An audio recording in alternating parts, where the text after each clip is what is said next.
everyone.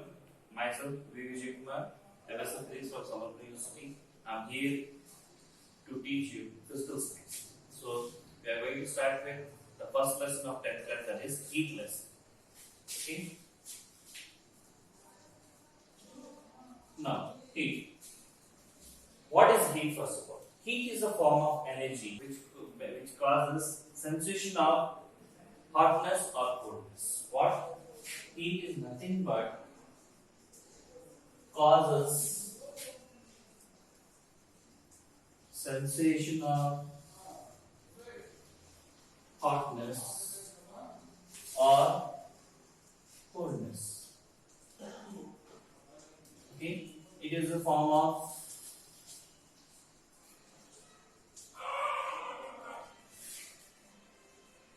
energy. Heat is a form of energy which causes sensation of hotness or coldness. Heat is entirely different from temperature. What is temperature? Temperature is nothing but it's a measure of degree of hotness or coldness. That means temperature is nothing but what? Measure of degree of hotness or coldness, whereas heat is nothing but it is a form of energy which causes sensation of hotness or coldness. So heat is different, temperature is different. Okay. So temperature shows how much hot it is or how much cold it is, and it is measured in generally in three scales. One is degree Celsius, another is degree Fahrenheit, and another is Kelvin. Where Kelvin is called as SI unit of temperature. Kelvin is the SI unit of temperature.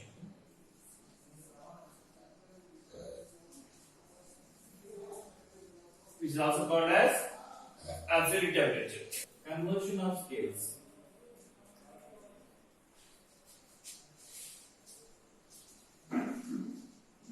Conversion of scales. So as we had studied that there are three types of scales which generally use: degree Celsius, degree Fahrenheit, and Kelvin. Kelvin is the unit which is used all over the world by the scientists. And degree Celsius, degree Fahrenheit, depending upon the area, they use the unit. Now let us see how this Celsius is related to Fahrenheit, Fahrenheit Celsius is related to Kelvin. Now to convert degree Celsius into Fahrenheit or Fahrenheit into Celsius, there is a formula, that is C by 100 is equal to F minus 32 by 180, or C by 5 is equal to F minus 32 by 9. This is the formula used for the conversion of Celsius into Fahrenheit or Fahrenheit to Celsius. Means if the value is given in Celsius, you can find out Fahrenheit. If the value is given in Fahrenheit, you can find out in Celsius. Conversion of Celsius into Kelvin.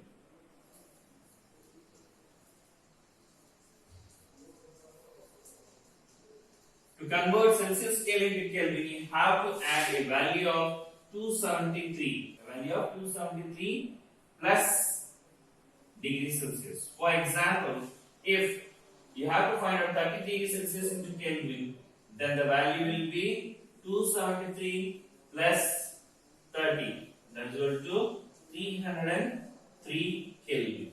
This is how we will convert the units from one unit to another unit. Again, I am repeating it.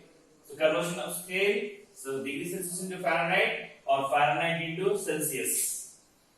So, formula is C by 100 is equal to F minus 32 by 180, or it is C by 5 is equal to F minus 32 by 9.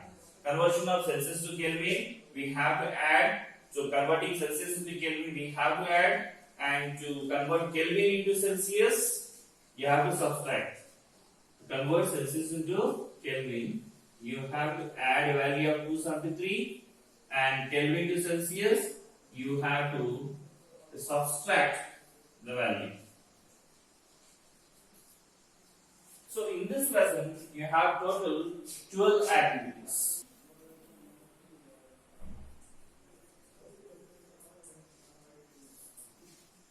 So in this lesson you have 12 activities and each activity shows some of the relation of heat and temperature. So let us come to that. Activity 1.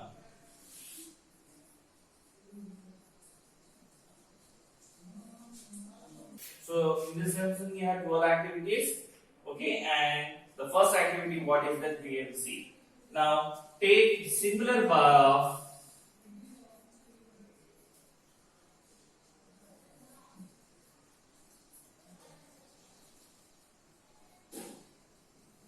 wooden and metal. That may be the bar made up of iron. Same volume. And place it in the refrigerator.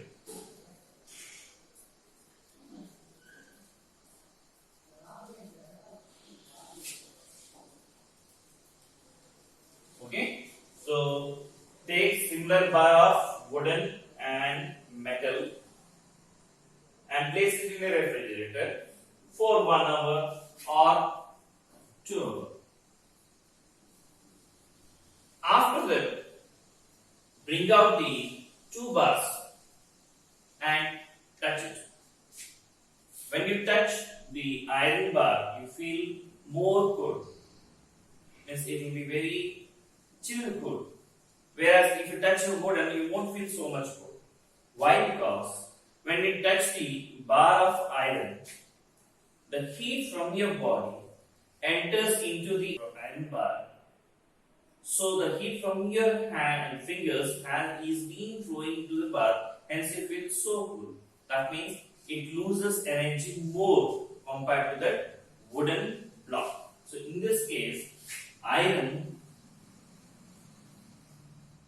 loses more energy than wooden block. So iron loses more energy than wooden block. So it proves that different substances will be having different capacity of absorbing heat or losing heat. So activity 1, again I am repeating, take 2 bars. One is made up of wooden and another is metal, maybe of iron. It should be having same volume, the similar bar should be, and place it in the refrigerator for 1 hour or 2 hours. After that, remove the bars from the refrigerator, place your fingers on both the blocks. When you place both the fingers on the block, you will feel that you feel more cool on your finger where you have placed your finger on the iron bar. Whereas in wooden you won't feel. Why? Because more energy is being transferred to iron block than the wooden block. So this is already here, activity 1. So you might have observed in your home, in the kitchen. In the kitchen you have different kind of utensils, like utensils made up of iron, in which you pour dosa, chapati, and some omelets. And utensils made up of aluminium, which is used most for preparing heavy quantity of food, like biryanis in the hotels and all, or in marriages and all. They use mostly utensils made up of aluminium. And you might have seen utensils made up of steel, which is used in your home, and some copper-based utensils. Why different kinds of utensils is used for cooking food? You might have seen your pressure cooker. Pressure cooker will be entirely different from other utensils. Why? Because the metal is different. So you might have observed that the utensils which are used for, or the time taken by the food to cook is different, and the utensils which we use to prepare also is different. So it shows that different metals has different heating capacity. It takes different amount of heat. So preparing different kind of dishes, we require different kinds of heat. So different kind of utensils also are used for preparing the food. Okay. So now we are going to activity 2. So now we will come to activity 2. So activity 2 says that heat always flows from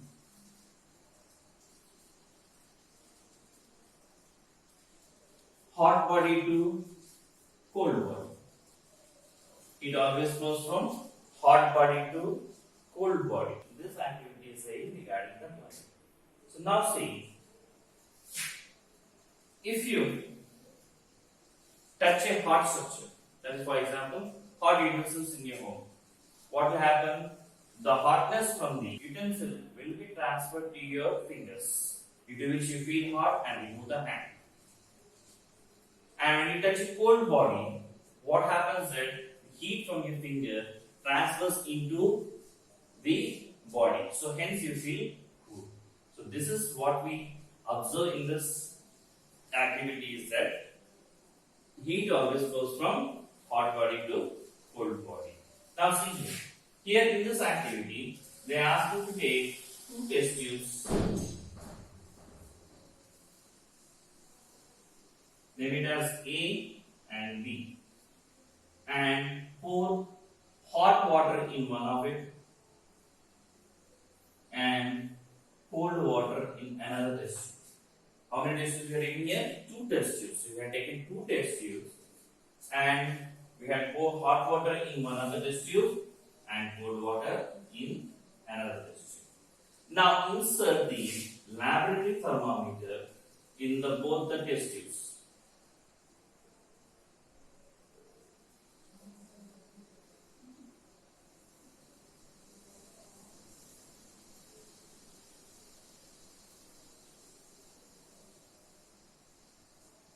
Okay.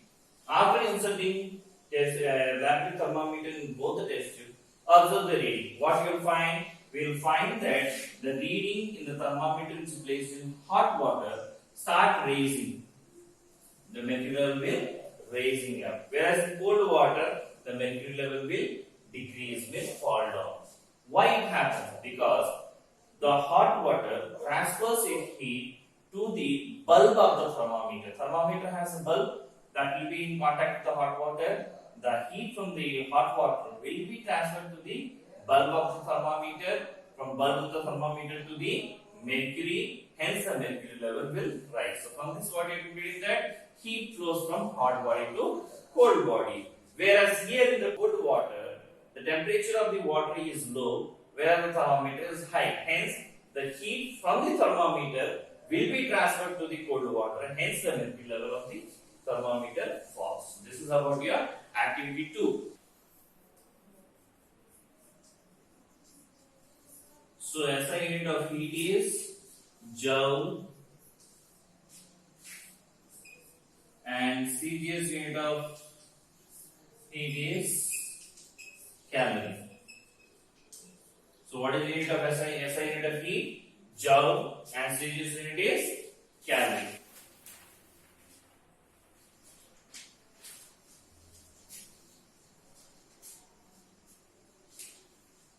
So 1 calorie is equal to 4.186 joule.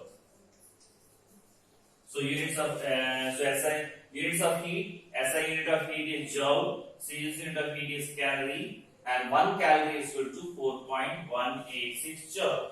So 1 calorie of heat, when we say that 1 calorie of heat is used, so the amount of heat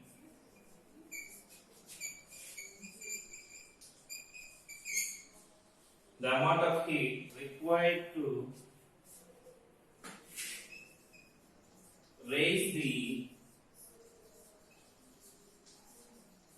temperature of 1 gram of water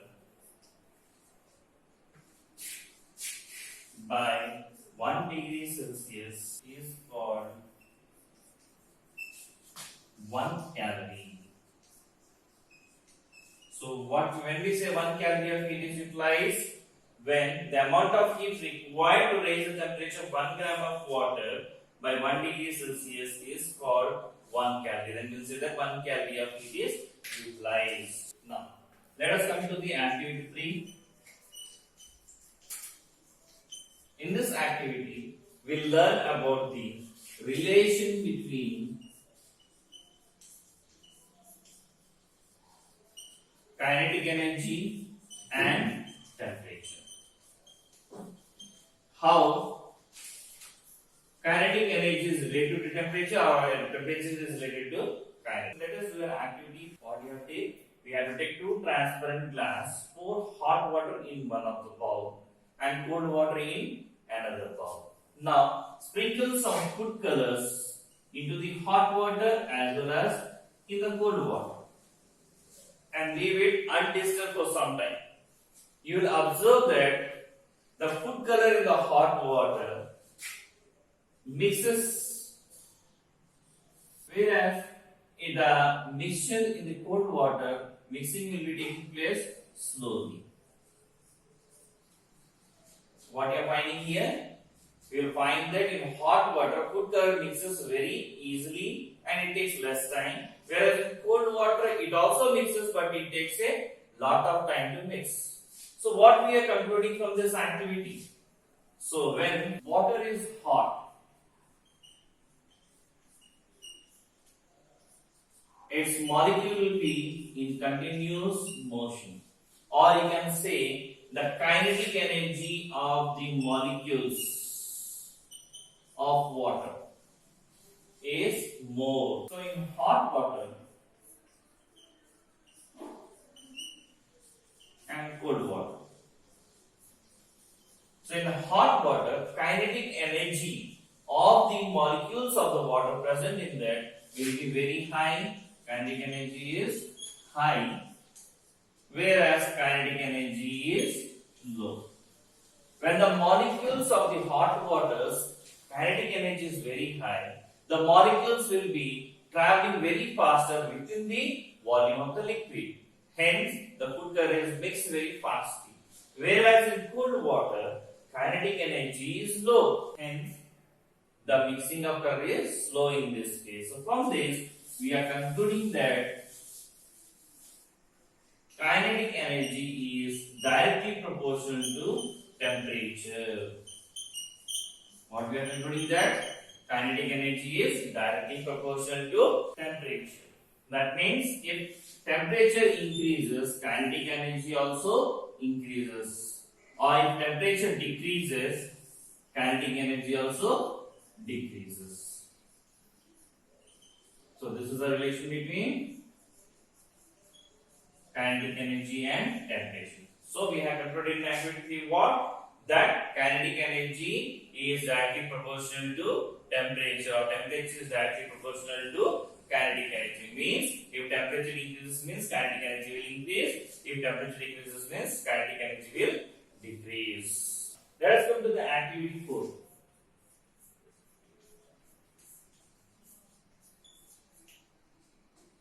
In this activity, let us see how heat flows from one object to another object. That is from hotter body to colder body.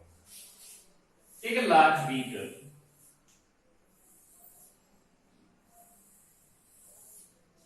and fill half of it with water and heat the water in the bowl up about 60 degrees Celsius. The water should be heated up to 60 degrees Celsius. Now, after heating, slowly coconut oil over the surface of the water such that oil and water should not mix. This is coconut oil and this is water at 60 degrees Celsius. Now, take 2 retort stand and other than the coconut oil. This is your retort stand and this is your thermometer. Okay? Again, I am repeating the activity. Take a large beaker, fill half of it with water, heat it till 60 degrees Celsius, and then slowly pour coconut oil over the surface of the water so that it should not mix.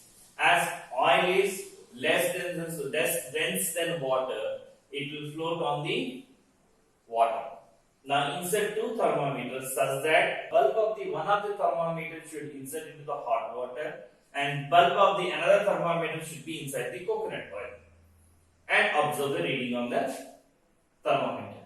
You will observe that initially the water temperature is high, so the thermometer mercury level in the water will rise up. And after some time, you observe that slowly the level in the mercury level of thermometer, which is dipped in water, will slowly come down.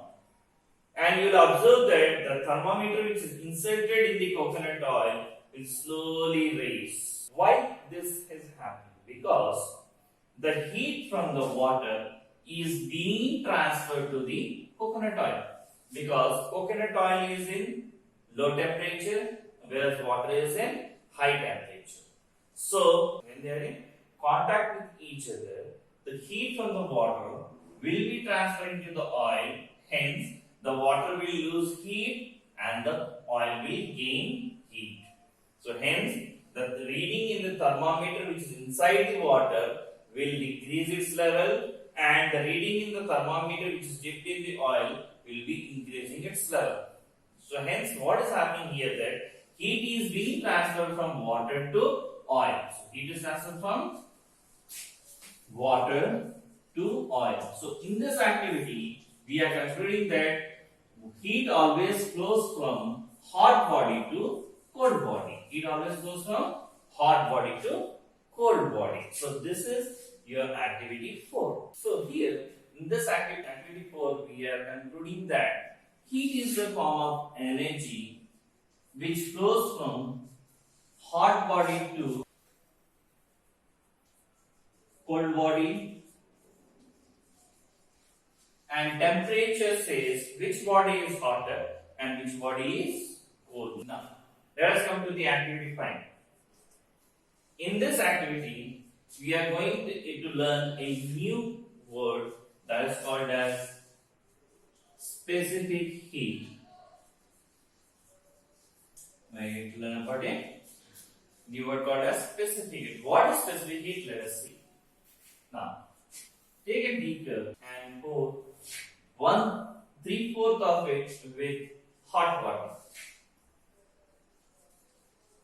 Let the temperature of it be at 60 degrees Celsius. Now take 2 test tubes. Pour coconut oil in one of the test tube and cold water in another test tube. And insert a rubber cork with one hole and insert a laboratory thermometer through that hole into both the test tubes.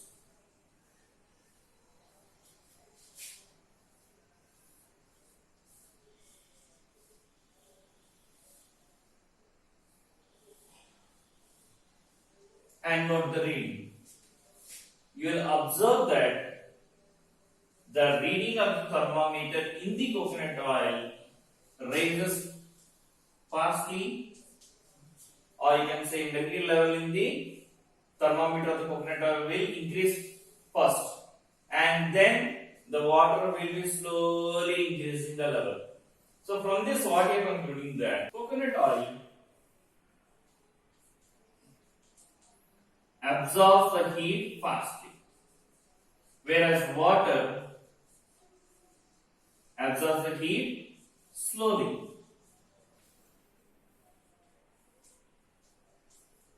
Okay. Again, I am repeating activity 5 here. Activity 5 says about this specific heat. What is specific heat? Let us. As already we have studied in activity 2, different substance has different capacity of absorbing the heat. Similarly, here you can see here. Take a beaker, fill 1/3 of with the water at 60 degrees Celsius. Take 2 test tubes, pour coconut oil in one of the test tube and pour water in one of the test tubes.